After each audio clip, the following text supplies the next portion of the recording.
কেমব্রিজের silver street West road দিয়ে সন্ধ্যাবেলা একটি মোটর চালিত হুইল চেয়ার চলেছে মন্থর অথচ দৃপ্ত গতিতে। একটি কর্মব্যস্ত দিনের শেষে ঘরে ফিরছেন এক গবেষক। কেমব্রিজবাসীদের চোখে এ দৃশ্য খুব বিরল ছিল না। ইংল্যান্ডের প্রতিটি ফুটপাত হুইল চেয়ার ও অন্ধ ব্যক্তিদের চলার সুবিধের জন্য বিশেষভাবে নির্মিত। কিন্তু লক্ষণীয় হলো নিঃশঙ্ক এই হুইল চেয়ারটি চলেছে রাজপথ দিয়ে, ফুটপাত দিয়ে নয়। হুইল চেয়ারের পিছনে দৃষ্টি আকর্ষণকারী লাল আলো নেই। এই দৃশ্য দেখে আমি অনেক সময়ই যদি কিছু হয় এই ভয়ে আশঙ্কিত হয়েছি, কিন্তু পরে বুঝতে পেরেছি রাজপথ দিয়েই যাবে এই মহামানবের রথ। স্টিফেন হকিংকে দেখে দর্শক যখন ভাবছেন হুইল চেয়ারে বন্দি এক সঞ্চালনহীন দেহ, হুইল চেয়ারের মানুষটি তখন ভাবছেন ভার্জিন গ্যালাকটিকের হাইপারসনিক স্পেস ট্যুরিজমের প্রথম টেস্ট ফ্লাইটের সওয়ারি হওয়ার জন্য তিনি উপযুক্ত। সেই স্বপ্ন অংশত পূরণও হয়েছিল। 2007 সালের 26শে এপ্রিল সারা বিশ্ব স্তব্ধ হয়ে টেলিভিশনের পর্দায় দেখল আটলান্টিকের উপরে বিশেষভাবে প্রস্তুত ও সঞ্চালিত আকাশযানের গ্র্যাভিটি শূন্য পরিবেশে হকিং তার হুইল চেয়ার থেকে বিচ্ছিন্ন হয়ে ধীর গতিতে একক মহিমায় ভাসছেন, মুখে যেন উদ্দীপ্ত হাসি। হকিং এর আত্মা কোনো দিনই হুইল চেয়ারে বন্দী ছিল না। তার দেহে অ্যামিওট্রপিক ল্যাটারাল স্ক্লেরোসিস ছিল, কিন্তু তার আত্মায় কোনো মোটর নিউরন ডিজিজ ছিল না। ওই দিন মহাকাশে তার দেহ কিছু সময়ের জন্য স্বাধীনতা পেয়েছিল হুইল চেয়ার থেকে। স্টিফেন হকিং এর জীবন তাই আসলে এক উদযাপন, সেলিব্রেশন। কেমব্রিজ বিশ্ববিদ্যালয়ের ট্রিনিটি কলেজ থেকে পিএইচডি শেষ করবার পর আমি ফেলো নির্বাচিত হলাম তারই পার্শ্ববর্তী গনভিল অ্যান্ড কিজ কলেজে। স্টিফেন হকিং সেখানে প্রফেসরিয়াল ফেলো। এই সুবাদে 4 বছরেরও বেশি সময় ধরে তার সঙ্গে আমার নিয়মিত যোগাযোগ ও আলাপচারিতা। প্রথম যেদিন তিনি আমাকে চমকে দিয়েছিলেন সেদিনের কথা বলি। হাই টেবিলে ডিনার, আমার উল্টো দিকে স্টিফেন। কাঠের চেয়ারটিকে স্থানচ্যুত করে সেই পরিসরে বিরাজ করছে তার হুইল চেয়ার। পাশে নার্স এলেইন মেসন। স্টিফেনের বুকের উপর একটা বিপ বেঁধে দিয়ে তার শরীরটিকে ধরে সূক্ষ্ম ভঙ্গিমা বদল করলেন। এলেইন তাকালেন সামান্য প্রশ্নের ভঙ্গিতে। স্টিফেনের চোখে দেখলাম একটু ঔজ্জ্বল্য। ভাব বিনিময় হলো। বুঝলাম তার অবস্থানটি যে খাওয়ার পক্ষে উপযুক্ত হয়েছে তার ইঙ্গিত দেওয়া হলো। নার্স খাইয়ে দিলেন স্টিফেনকে। হাই টেবিলে 3 কোর্সের ডিনার। মূল পর্ব শেষ হলে পাশের আরেকটি ঘরে গিয়ে ডিনারের শেষ পর্ব, চিজ, ফল, ওয়াইন, কফি। ওই পর্বে কয়েকজন ফেলোর সঙ্গে গল্প করছিলাম একটি দার্শনিক বিষয় নিয়ে। আমাদের ভাব প্রকাশের জন্য ন্যূনতম কতগুলি শব্দ প্রয়োজন? কেউ বলছিলেন কয়েকশো, কেউ বললেন আরো বেশি, কেউ বললেন এর উপরে ভিন্ন জনগোষ্ঠীর সংস্কৃতির প্রভাবের কথা। হঠাৎ একটি যান্ত্রিক কণ্ঠ বলে উঠল, আমার কম্পিউটারের ডিকশনারিতে এত হাজার, এতশো, এতটি শব্দ আছে। সঠিক সংখ্যাটি আজ আর মনে নেই। মনে আছে স্টিফেন হকিং যে মন দিয়ে আড্ডা শোনেন এবং প্রয়োজন মতো তাতে অংশগ্রহণ করেন, এই বিস্ময়বোধ সেদিন শিহরিত করেছিল। আরো মুগ্ধ করেছিল তার বক্তব্যের প্রিসিশন। কিস কলেজের ইতিহাস খুব সমৃদ্ধ। অক্সফোর্ড ও কেমব্রিজ মিলিয়ে সর্বকালীন নোবেল প্রাইজ প্রাপকের নিরিখে এই কলেজের স্থান ট্রিনিটি কলেজের পরেই। সুন্দর স্থাপত্য, ঘাসের লন ও উদ্যানের বৈশিষ্ট্যে কলেজটি অতুলনীয়। কলেজে 3টি গেট বা তোরণদ্বার আছে। মূল প্রবেশদ্বারের নাম গেট অফ হিউমিলিটি। মধ্যের তোরণটির নাম গেট অফ ভার্চু। আর সেনেট হাউসের দিকের গেটটির নাম গেট অফ অনার। নামকরণে মিশে আছে কি অনন্য সাধারণ দর্শন ও চিত্রকল্প। ছাত্রছাত্রীরা বিনয় নিয়ে কলেজে প্রবেশ করবে, কলেজে থাকাকালীন নানাবিধ গুণ অর্জন করবে এবং শিক্ষান্তে সম্মানের তোরণ দিয়ে নিষ্ক্রান্ত হয়ে সেনেট হাউস থেকে ডিগ্রি লাভ করবে। কলেজে ফেলোরা বিশেষ সম্মানিত। ট্রিনিটি বা কিস কলেজের মতো ঐতিহ্যপূর্ণ কলেজগুলিতে ফেলোদের জন্য কিছু বিশেষ সম্মান ও অধিকার সংরক্ষিত আছে, যা বহির্জগতের কাছে হয়তো বিস্ময়কর লাগবে। যেমন কলেজের অপূর্ব লনগুলির ধারে ধারে নিষেধাজ্ঞা লাগানো আছে, please keep of the grass. ছাত্রছাত্রী, কর্মী বা দর্শনার্থীদের ওই ঘাসের উপরে বসা, হাঁটা বা দাঁড়ানো বারণ। এই বিশেষ অধিকার আছে কেবল কলেজের নিজের ফেলোদের। তেমনি ফেলোরা ডিনার করেন হাই টেবিলে, যা বস্তুত অন্যদের খাওয়ার টেবিলের চেয়ে খানিকটা উঁচুতে অবস্থিত। ফেলোরা খেতে আসেন গাউন পরে। ডিনারের নির্দিষ্ট সময়ের কিছুক্ষণ আগে ফেলোরা একটি ঘরে একত্রিত হয়ে ঠিক সময়ে সারি দিয়ে আসল কক্ষে প্রবেশ করেন। একজন কলেজ কর্মী ঢং করে একটি ঘন্টা বাজিয়ে ফেলোদের প্রবেশের সময় সূচিত করেন। অন্য টেবিলের সকলে উঠে দাঁড়ান। ফেলোরা নিজ নিজ আসনে বসার আগে তারা বসেন না। হাই টেবিলটি লম্বাকৃতি, তার 2 ধারে সারি দিয়ে চেয়ার পাতা।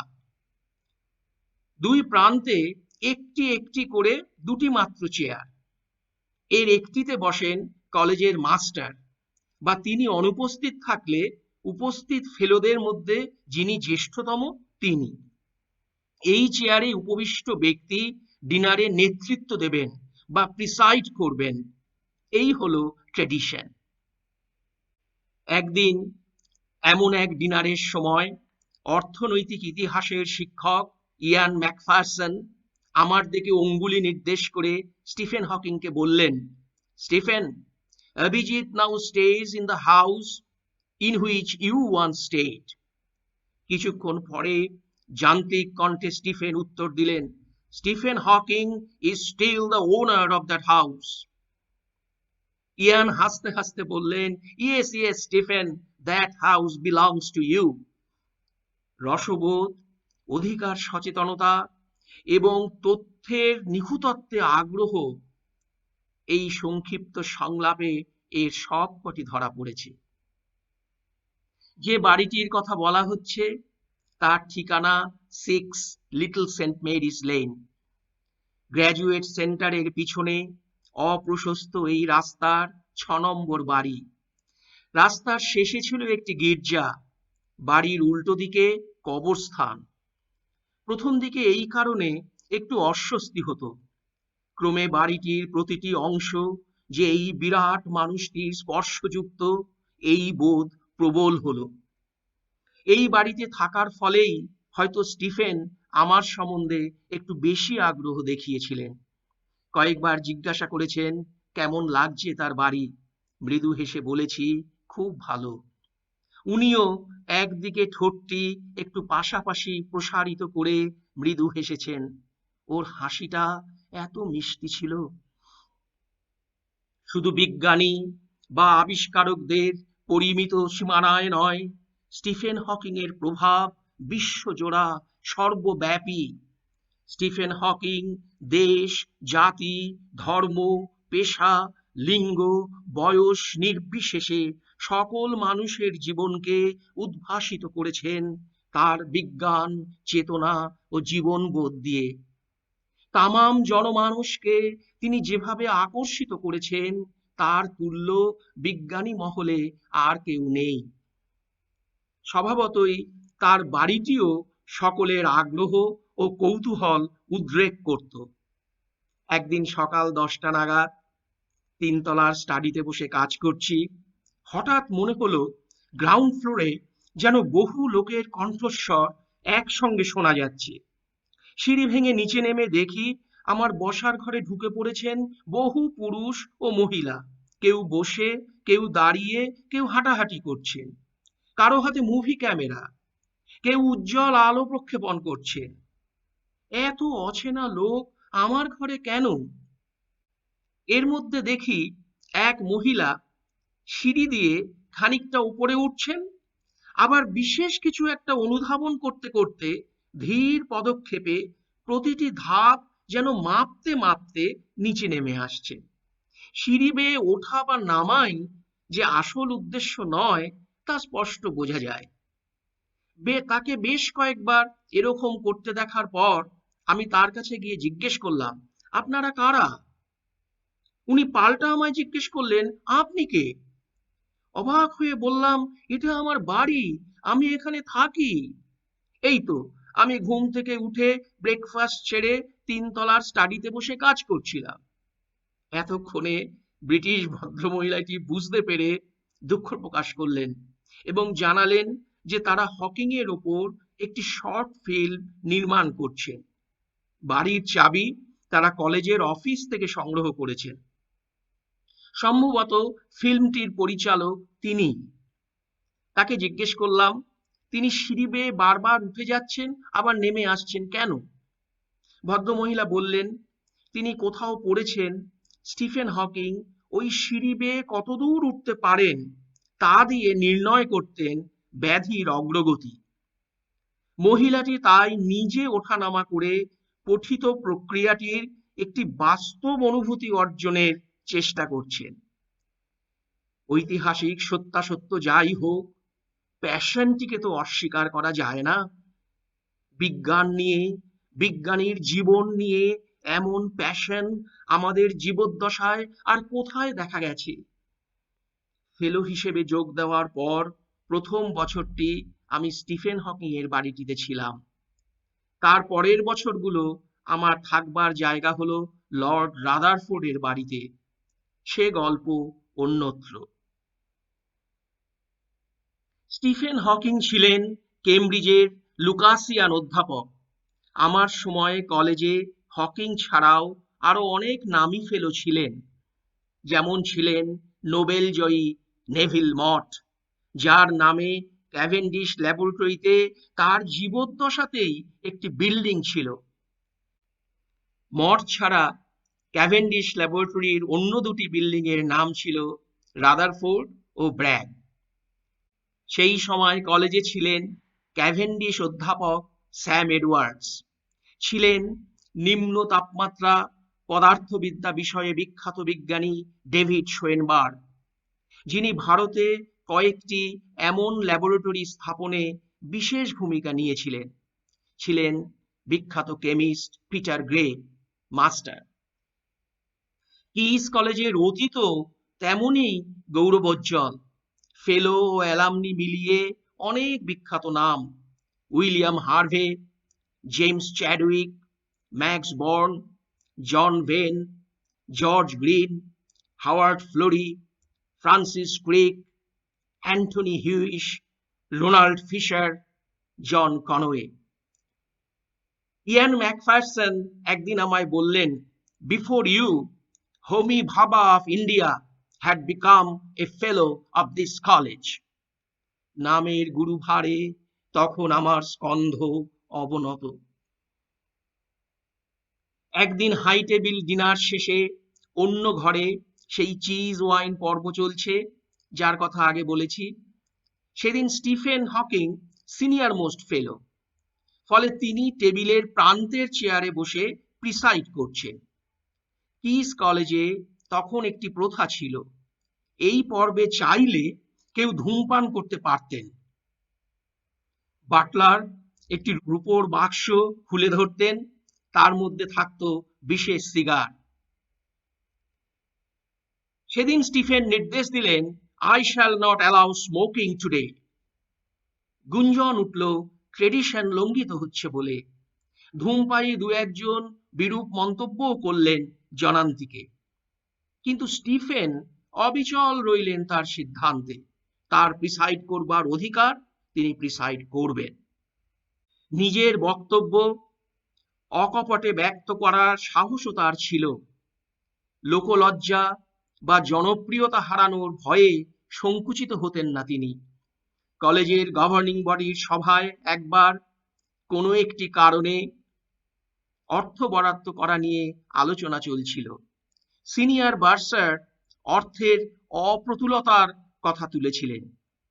স্টিফেন হঠাৎ বলে উঠলেন, কলেজ রিপোর্টের অমুক পাতায় দেখা যাচ্ছে যে কলেজ কয়েকশো হাজার পাউন্ড খরচ করে একটি বিল্ডিং ক্রয় করেছে, এমনকি তা করেছে কলেজের গভর্নিং বডিকে না জানিয়ে।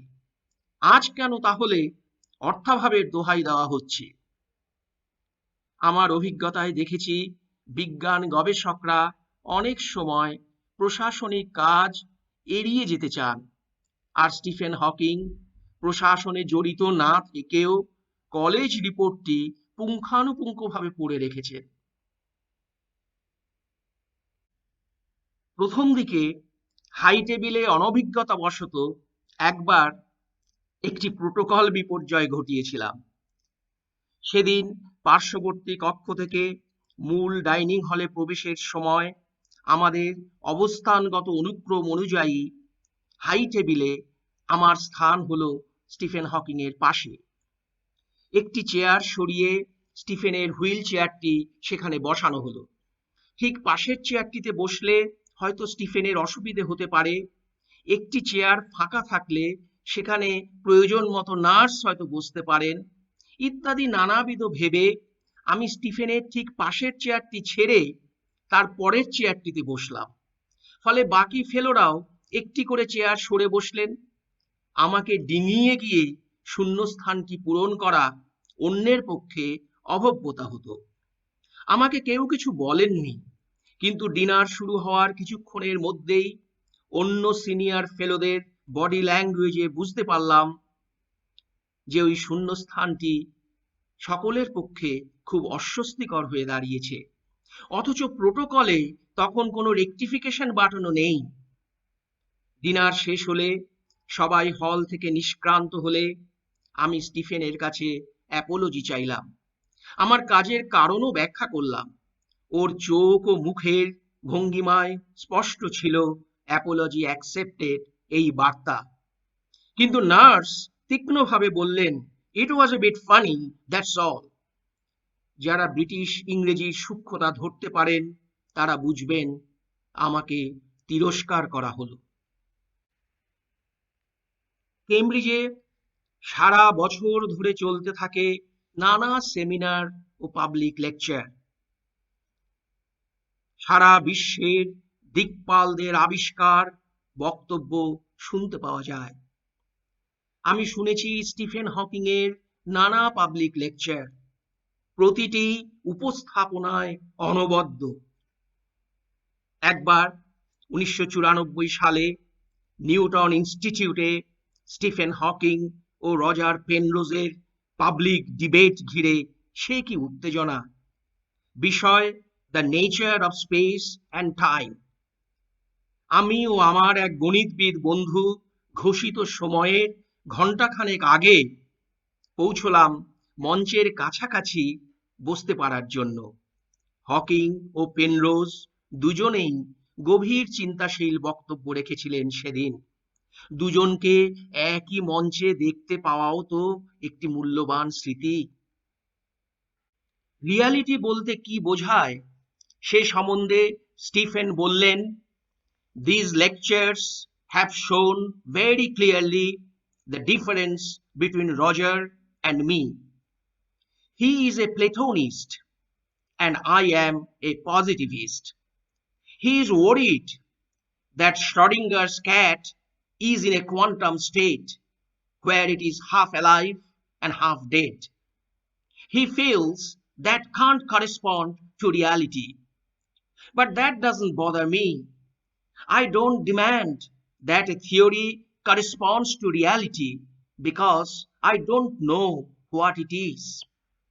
Reality is not a quality you can test with litmus paper. All I am concerned with is that the theory should predict the results of measurements.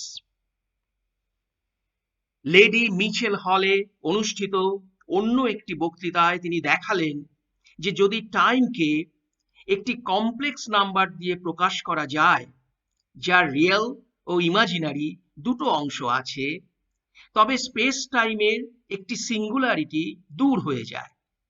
বক্তৃতার শেষে একজন প্রশ্ন করলেন, কিন্তু সত্যিই কি সময় ইমাজিনারি? এর উত্তরে হকিং রিয়ালিটি সম্বন্ধে উপরোক্ত বক্তব্যই প্রতিধ্বনিত করেছিলেন, a theory is real if its predictions agree with measurements. আরেকবার একটি বক্তৃতায় তিনি দেখালেন যে বিগ ক্রাঞ্চের সময় একটি রাশি বৃদ্ধিপ্রাপ্ত হবে। একজন শ্রোতা প্রশ্ন করলেন যে কিন্তু অন্য একটি বক্তৃতায় কয়েক বছর আগে আপনি যে বলেছিলেন যে ওই রাশিটির মান কমবে। ঘটনাক্রমে আমিও দুটো বক্তৃতাতেই উপস্থিত ছিলাম এবং আমারও মনে একই প্রশ্ন জেগেছিল, কিন্তু ভেবেছিলাম খাবার টেবিলে ব্যক্তিগতভাবে স্টিফেনকে জিজ্ঞেস করে নেব, সবাইকে ব্যস্ত না করে। কিছুক্ষণ পরে স্টিফেন সংক্ষিপ্ত ও নির্লিপ্ত উত্তর দিলেন, I have changed my mind. Public লেকচারগুলোকে সাধারণের কাছে আকর্ষণীয় করবার জন্য গুরুগম্ভীর বিজ্ঞানের মাঝে তিনি গুঁজে দিতেন কিছু লঘু মুহূর্ত। যেমন একবার ডিটারমিনিজমের উদাহরণ দিতে গিয়ে তিনি স্ক্রিনে প্রক্ষিপ্ত করলেন সামান্থা ফক্সের নিরাবরণ ছবি, যা দ্য সান পত্রিকার পেজ 3-তে প্রকাশিত হয়েছিল কিছুকাল আগে। মহাবিশ্বের সমস্ত রহস্য বিজ্ঞানী একদিন উন্মোচিত করতে সমর্থ হবে ভগবানের কোনো প্রয়োজনীয়তা নেই। তিনি থাকতে পারেন, কিন্তু বিজ্ঞানের সূত্রগুলি নির্বাচনে বা বাউন্ডারি কন্ডিশন নির্দিষ্ট করায় ঈশ্বরের কোনো ভূমিকা নেই। What I have done is to show that it is possible for the way the universe began to be determined by the laws of science. In that case, it would not be necessary to appeal to God to decide how the universe began. This does not prove that there is no God, only that God is not necessary. ভগবানের অস্তিত্বের নিরর্থকতাই ছড়িয়ে আছে Hawking এর লেখার বিভিন্ন পর্বে।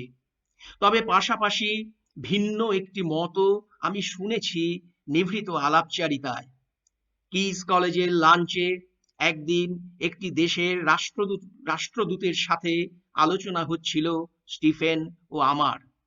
ধর্ম কিভাবে বিভেদ ও সংঘর্ষের কারণ হয়েছে তার উপর। শেষে আমি বললাম, অবশ্য আমার মনে হয় ধর্ম না থাকলে মানুষ হয়তো অন্য একটা কারণ তৈরি করে মারামারি করে মরত। বাক্য গঠন করার সময় নিয়ে হকিং সমর্থন জানালেন, I also think so. They would have invented something else to kill each other. এ প্রবন্ধে হকিং এর বৈজ্ঞানিক অবদান নিয়ে বিশেষ কিছু বলিনি, যেহেতু বহু লেখক ও ভাষ্যকার এ সম্বন্ধে অঢেল লিখেছেন। হকিং এর নিজের লেখাও সহজলভ্য। হকিং ইচ্ছে প্রকাশ করেছেন তার এপিটাফে যেন লেখা থাকে শুধুমাত্র হকিং রেডিয়েশনের সূত্রটি S is equal to pi a k c cube divided by 2hg। বিজ্ঞানী লুডউইগ বোলজম্যানের এপিটাফের শীর্ষে লেখা আছে স্ট্যাটিস্টিক্যাল মেকানিক্সের বিখ্যাত সূত্র S is equal to k log w। Max প্লাঙ্কের সমাধি ফলকটি সবচেয়ে সংক্ষিপ্ত। ওপরে শুধু লেখা তার নাম, এমনকি সাল তারিখও লেখা নেই। আর একেবারে নিচে ছোট করে লেখা H is equal to 6.62 times 10 to the power minus 34 watt second square। যে মহামানবদের বিশাল কর্মযজ্ঞের বর্ণনা হয় এত ছোট, বোঝা যায় তারা কত বড় কাজ করেছেন। ব্যক্তিগত স্মৃতি থেকে আরেকটি ঘটনা বলি, যে সময়ের গল্প। তখন কিস কলেজ ওয়েস্ট রোডে একটি ছাত্রাবাস তৈরির পরিকল্পনা করেছে। একটি বিখ্যাত স্থপতি সংস্থাকে নিয়োগ করা হয়েছে। তারা নানা রকম ডিজাইন করে আনেন। কলেজের গভর্নিং বডিতে তার চুলচেরা বিশ্লেষণ হয়। এই বাড়িটার কোনো ক্যারেক্টার নেই, এইস্থেটিক্সে গন্ডগোল ইত্যাদি। কয়েকজন ফেলো সুদীর্ঘ বাক্যবিন্যাস করে স্থপতিদের প্রতিটি ডিজাইনের সমস্যা ও খুঁত ধরায় পারদর্শী ছিলেন। স্থপতিরা ফিরে গিয়ে কিছুদিন বাদে আবার সংশোধিত ডিজাইন নিয়ে উপস্থিত হচ্ছিলেন। ফেলোরা আবার ফিরিয়ে দিচ্ছিলেন। এমনিভাবেই চলছিল বহুকাল। স্টাডি করতেই জলের মতো পাউন্ড খরচ হয়ে যেতে থাকলো। এমনই এক মিটিং চলছিল একদিন। হঠাৎ কম্পিউটারের যান্ত্রিক কণ্ঠে স্টিফেন বলে উঠলেন, master, may I speak? Master Peter grey, chemist, royal সোসাইটির ফেলো, অনুমতি দেওয়ার পর কয়েক মিনিটের নীরবতা। পূর্ব অভিজ্ঞতা থেকে জানি স্টিফেন তখন গভীর অভিনিবেশ সহকারে কম্পিউটারের ডিকশনারি থেকে একটি একটি করে শব্দ চয়ন করে সযত্নে তৈরি করছেন তার বক্তব্য। একটি মাত্র বাক্য, একটি বাক্য তৈরি করতেই যে দরকার অনেক অধ্যবসায় ও সময়। কিন্তু ওই একটি বাক্যই সম্পূর্ণভাবে প্রকাশ করবে the heart of the matter. Stephen বললেন, I think there should be half of that structure at 1/3 cost. শুধু বক্তব্যের পরিমিতি বোধ নয়, দিলেন পরিমাণগত প্রিসিশন, এই মোদ্দা কথাটাই অত বাক্যবিন্যাস করে অনেক মিটিং ধরে অনেকে মিলে বলতে চাইছিলেন। আশেপাশের বাড়ির তুলনায় প্রস্তাবিত বাড়িটি আকারে অসামঞ্জস্যপূর্ণভাবে বড় ছিল এবং প্রস্তাবিত মূল্য ন্যায্য দরের চেয়ে বেশি ছিল। এটাই অধ্যাপক হকিং অত নিখুঁতভাবে প্রকাশ করলেন।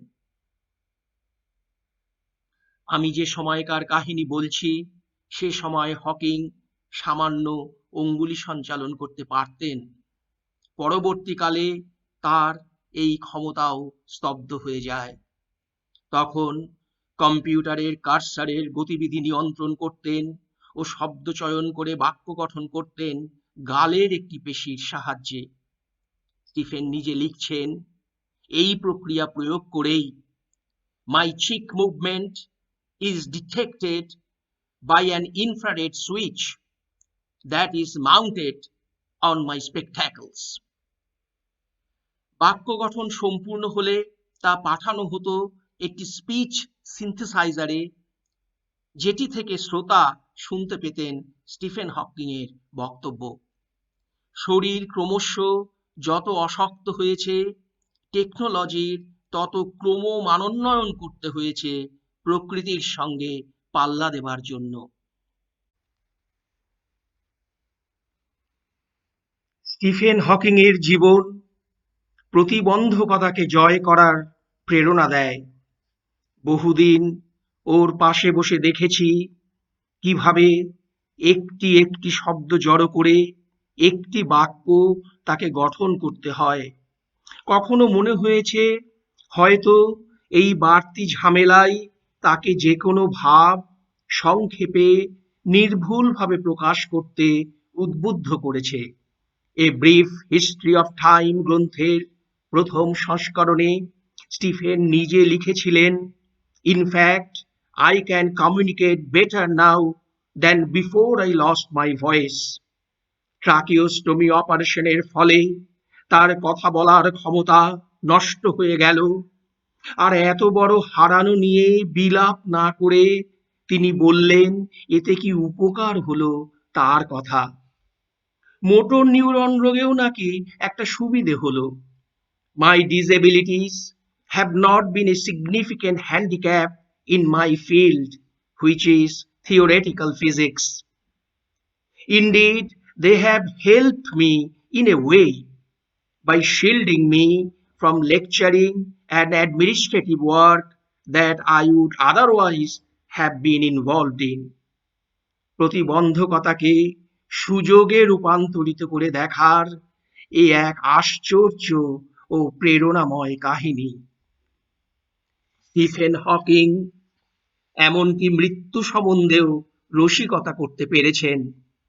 I have lived with the prospect of an early death for the last 49 years.